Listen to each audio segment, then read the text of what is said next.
Hey guys, it's Sasha. It's the start of a new tax year in the UK, so it's time to do a full review of the best stocks and shares ISAs available in the UK. A stocks and shares ISA is a way that you can invest your money in the stock market without having to pay any tax. You don't have to pay dividend tax and you don't have to pay capital gains tax, which you do have to pay if you invest outside an ISA. The annual allowance is £20,000 per person. Very generous. So if you like saving money, if you like investing money, you should definitely consider a stocks and shares ISA as a very useful way to grow your savings. Here are some good news. You can actually have as many stocks and shares ISAs as you want. This wasn't the case until recently. It changed last year. So the cool thing is you don't have to pick just one in any financial year and then stick with it. In fact, it might actually be better to try more than one because some of them are good for investing in ETFs, some of them might be good for investing in individual stocks, some of them you might prefer the way that they look and feel and the way that you like using them, some of them you might not like so much. It really depends on what you want to do with your investments. I will explain this in full detail in this video, exactly which ones are good for what. Just so you know, this video is not sponsored by any of these brokers. The links in the description of the video are affiliate links, so I will get a small commission if you choose to use those links. But that's it. There is no other commercial consideration, and I will tell you which brokers are good regardless of how much they pay. In fact, I won't even mention many that I do have affiliate links from, and I will mention some that I do not have affiliate links because they are actually good in some circumstances. This video is based on me using all of these different apps, trying things out, my personal experience in investing, and my honest personal opinion. Remember, I am not your financial advisor. I cannot provide you financial advice in a YouTube video. If you do need financial advice to pick an investing account, please go and seek the help of a suitably qualified professional. So let's start by telling you which stocks and shares ISA I think is the best overall option at the moment. And at the moment, that is Trading 212. If you just want to have one account that does everything and does it very well, you won't go very wrong with Trading 212. There is a but. I will give you that but in a minute. But as far as a stocks and shares ISA goes, for most regular investors like me, Trading 212 is going to tick pretty much every box. It is very easy to use. There are no ongoing account fees, no expensive trading fees, and any of the stuff that some of the old school platforms charge. You can open an account for free. You can deposit money into the platform for free. There is no ongoing account management fee, which those things, you really want to avoid those things. They pay a very solid interest rate on any cash that you hold within the platform. If you choose to hold cash, the exact rate changes depending on the Bank of England base rate. If you use my affiliate link in the description, you will even get a random fractional share of a company as a perk of doing that. Those range from £8 to £100 at the moment. This does change from time to time. If you're watching this in a few months, it could be slightly different.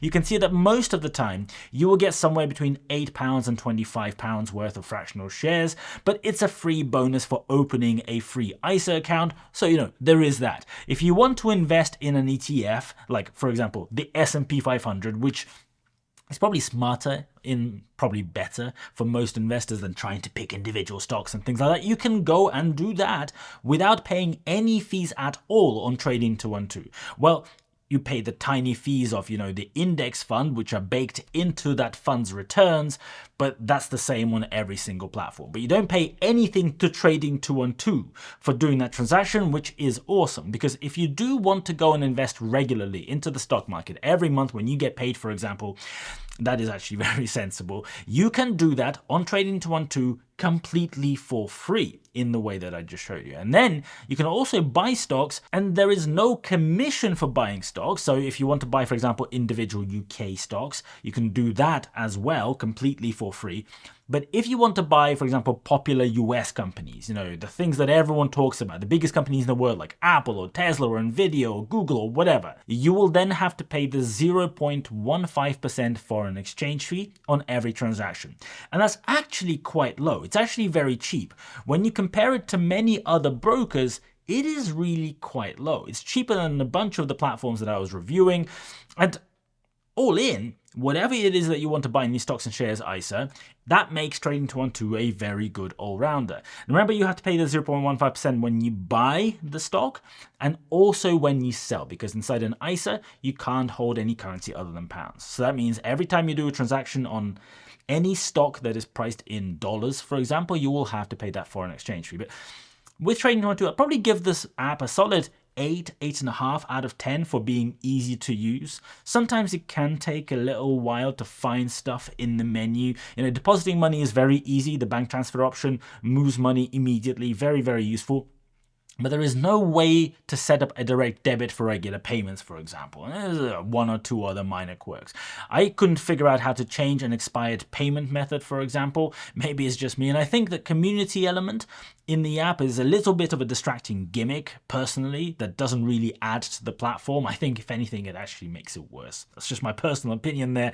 If you want to invest in ETFs, the list on Trading 212 is huge. It's great. The range of options is massive. Here is the page on the Trading 212 website, which lists all the ETFs priced in pounds, the ones where you won't have to pay any fees, that are available within the ISA. And you can just keep scrolling and scrolling and scrolling for a long time before you get to the end. And I went and looked at the availability of individual stocks.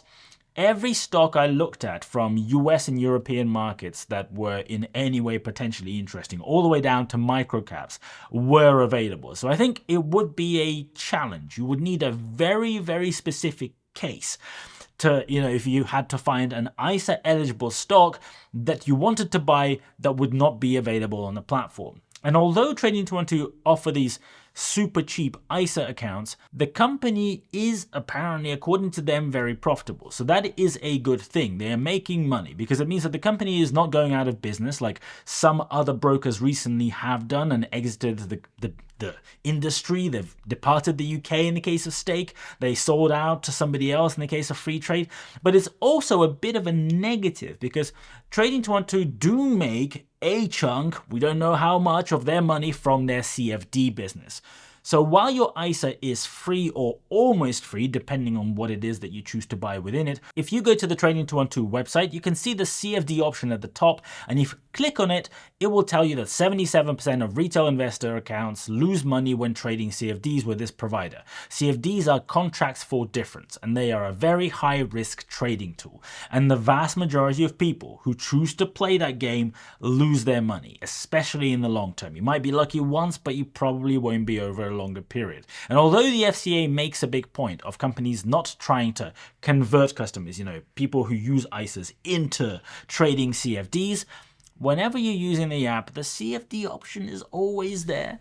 So I'd say that's definitely a bit of a, suboptimal experience, and there's a subliminal expectation maybe that some people might be tempted to try it out. There is that. If you don't want the temptation to trade CFDs at all, so that it doesn't exist, right? If you don't want all of those extra options for trading individual stocks as well, another option for investing in just ETFs is InvestEngine. InvestEngine has been around for a few years now, and they have over 800 ETFs that you can invest in without any fees as well. So if you want to invest in ETFs, chances are the one that you want is probably going to be on there. You can try the platform out, and if you invest £100 for 12 months, you'll get a bonus of between £20 and £100 if you use my link in the description. Remember to use those links, to use those promo codes. That's how you get the perks, the benefits for signing up. I know a few people who use InvestEngine, and they really like the clean, minimalist layout. The downside, of course, is that InvestEngine being free means the company doesn't make any money, right? In their most recent financial results for 2024, InvestEngine lost almost £5 million in the year, and they only had less than £1.5 million in net current assets at the end of the year, which is why you can see that they have pumped over £7 million into the company this year so far. You can see it in the company's house to keep it going. So the risk there is that maybe at some point, if they don't start monetizing and maybe adding additional products, whatever it is they're going to be doing, and starting to earn more revenue, that might mean that they may have to start introducing new fees. Or they might choose to, I don't know, shut the business down, for example, as we've seen with some of the other brokers. Or they might sell the portfolio to somebody else. Those things could happen. Now, it's not a big risk to investors because all FCA-regulated investing companies in the UK providing ISAs have to follow very strict money segregation protocols, which means that your money is held in very specific types of bank accounts with very specific kinds of banks that the company does not have access to. Their funds are separate from your funds. And there is the Financial Services Compensation Scheme as well. So in the worst possible scenario, you should still be okay. But I don't like all the hoo-ha of having to deal with, moving money and waiting for the thing to resolve, all of that. So there is that little risk, just something to be aware of. And if you like investing in the very many popular individual stocks that trade on the US market, then in some cases, I will explain where Interactive Brokers is actually cheaper than doing this with Trading 212. So if you do want to trade individual stocks over a long period of time, it could be useful to have both accounts because you can now go and have more than one ISA in the same year, right? So it kind of depends on your usage. I personally use Interactive Brokers and I think that the features that they provide are the best in the industry by a long margin. All of the different data that they provide, all of the different extra options for how you can go and complete transactions, all of that stuff. The problem is, most people, and I really mean it, like the vast majority of people do not need or care for any of these extra features. You probably don't want to get all of the detailed data that they provide. You will never ever use it. And the problem with all of these features is that it makes using Interactive Brokers really quite difficult in many cases. The app and the website are really clunky, very, very old school. Many people have told me that they really struggle to understand what it is that they need to do just to do something basic like buy or sell a stock. It's really hard to work out how to do these things if you're not used to it and you haven't used the app for a bit. And since they've launched their ISA, they still haven't fixed some of the annoying little gremlins that they had right from the start. Like, for example, the fact that your monthly fee, there is a monthly fee that comes out of the money that sits within your ISA. And if you don't have enough cash to pay that fee in your account, they will sell a bit of your stock to pay the fee, which is far from ideal, in my opinion. That's really not great. And I think they should have fixed this by now by letting you just pay that fee by direct debit. I'm surprised that they still haven't done it. This is what other brokers do. And that's also what a monthly fee is kind of meant to be. It's not meant to be part of your investment. It's a separate thing, right? And in my opinion, it makes way more sense. Now, the Interactive Broker fees are also relatively expensive if you want to buy ETFs or UK and European stocks within your ISA. So if you want to do those things, you probably want to do them on one of the other platforms because it costs £3 or €3 per transaction, which will turn out very, very expensive for almost everybody who uses an ISA. So if you're buying, I don't know, £200 or £500 worth of a stock maximum in 1 month in one go, that will cost you a lot as a percentage. But for US stocks, Interactive Brokers are actually very cheap, incredibly cheap. And if, like me, you like investing in US stocks, listen up. The problem with being cheap is that you wouldn't be able to tell how cheap it is because if you look at their fee table, here, you can see this table over here, you just can't really tell. The way that they explain these fees is a bit of a mess. You need to get out a giant calculator and work out how much it will actually cost you. That, or watch a random guy on YouTube work it out for you. So the main fee that you pay for your Interactive Brokers ISA is £3 a month. And in most cases, I would say, you are probably only ever going to pay £3 a month as the only fee. And then on top of that fee, you then have to pay the foreign exchange fee and the commission. The foreign exchange fee inside the ISA is super low. It's just 0.03%, 5 times lower than Trading 212. This is different to how it works with their regular investing accounts, where the FX fee works differently because, again, you're not allowed to keep any currency except pounds within your ISA, so they made this special change for just the ISA product only. So the FX fee is very, very cheap on Interactive Brokers, pretty much free. And the commission is this table here.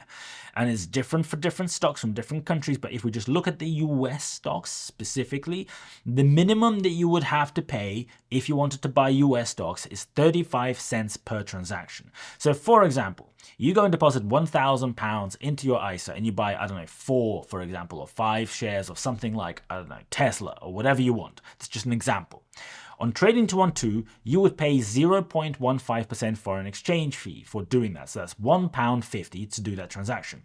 On Interactive Brokers, you would pay 0.03% FX, so just 30p, and then you would pay another 35 cents for the commission, because that's the minimum. So about 26 pence when you convert it into pounds. So the total cost for that transaction would be 61p, which is obviously a lot less than Trading 212.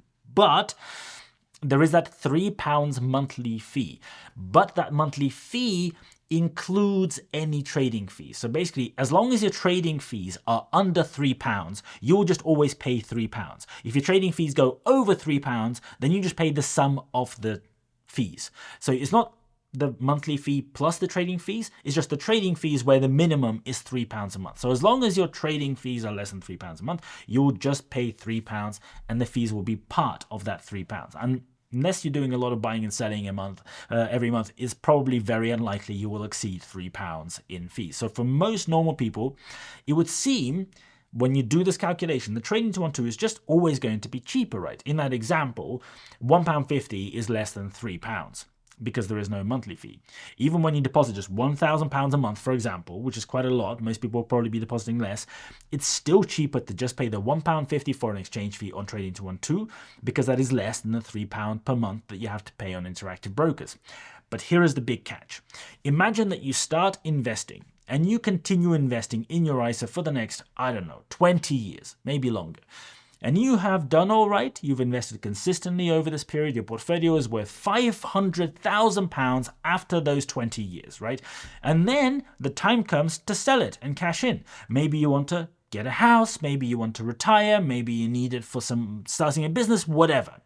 On Trading 212, selling that £500,000 portfolio will cost you 0.15% in FX, which is £750. So, a reasonably high amount of money, but it is a huge transaction. On Interactive Brokers, let's assume that you're selling regular stocks like Apple or Microsoft or Tesla, whatever, and the shares are worth around $200 or $300 each. So the foreign exchange fee will be 1/5 of what Trading 212 costs, because it is 20% off the Trading 212 foreign exchange fee. So the foreign exchange will cost you just £150 compared to $750. And then your £500,000 will equal roughly 2,000 shares in these companies, presuming those shares are around, the $300 mark, whatever. So the commission on those trades will cost you roughly somewhere around $7 in total. $7, just $7 if you're selling 2,000 shares, which is about £5.23 at the moment. So on Trading 212, you would pay £750 to cash out. And on Interactive Brokers, the sum of the FX and the commission is about £155.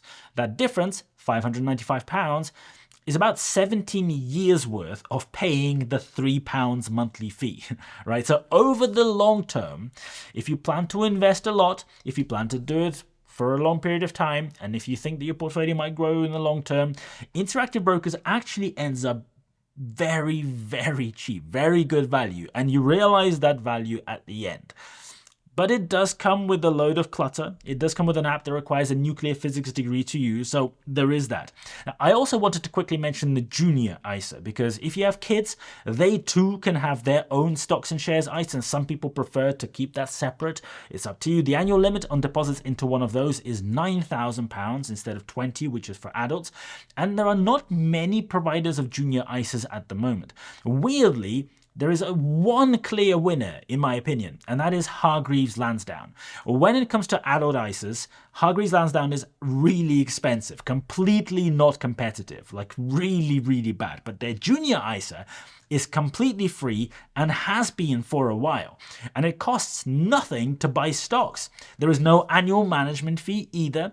The only fee that you do need to be aware of is the 1% foreign exchange fee. Now, I couldn't actually find it on their website in the junior ISA section, which I think is a bit misleading, but that's just me. I found it within the terms and conditions right here. Yes, I did do my homework. So that's the only fee that will apply. So if you want to set up a stocks and shares ISA for your kids, for when they are older, right, that's the account that I would personally pick. And at the moment, as I'm recording this video, I don't even have an affiliate link for Hargreaves Lansdown. So I don't benefit from telling you this opinion. Maybe I should get an affiliate link.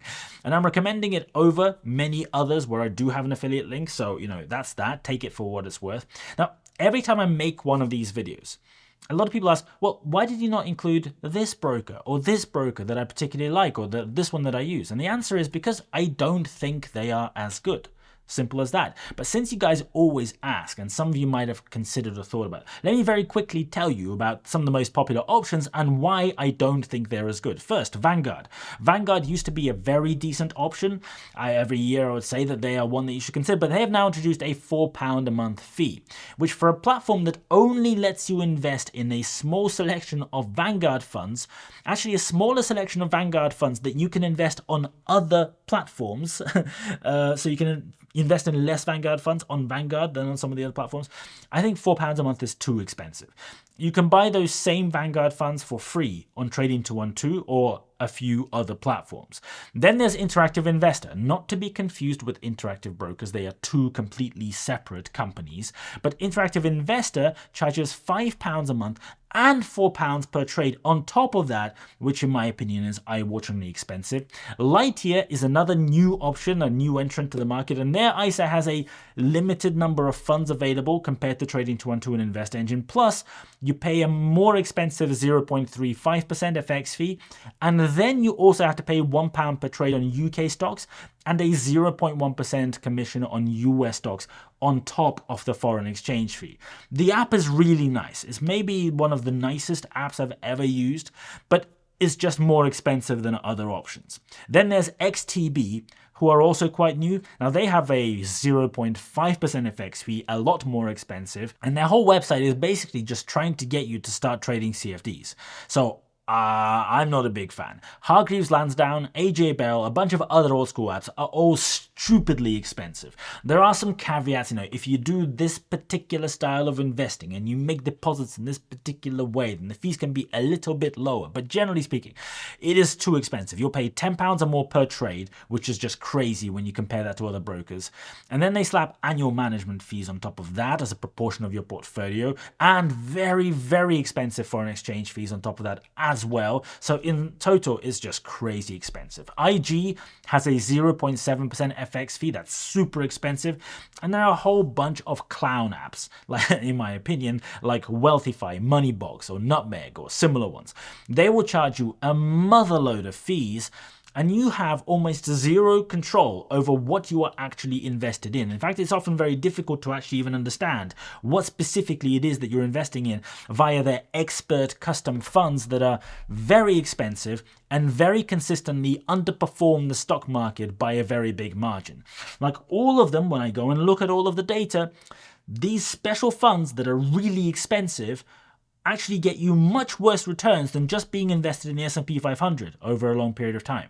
It makes no sense. My opinion is that these ISAs are unethical because of how bad the end outcome is for those using the product. They try to portray it as being simple, but the reality is they're just collecting a boatload of fees for selling an inferior product. That's just my personal opinion as an investor and someone who understands the numbers. So that's about it. Hopefully that helps you understand the world of stocks and shares ISAs this year. You can find all of the links in the video description for the products that I talked about. Thank you so much for watching, and I'll see you later.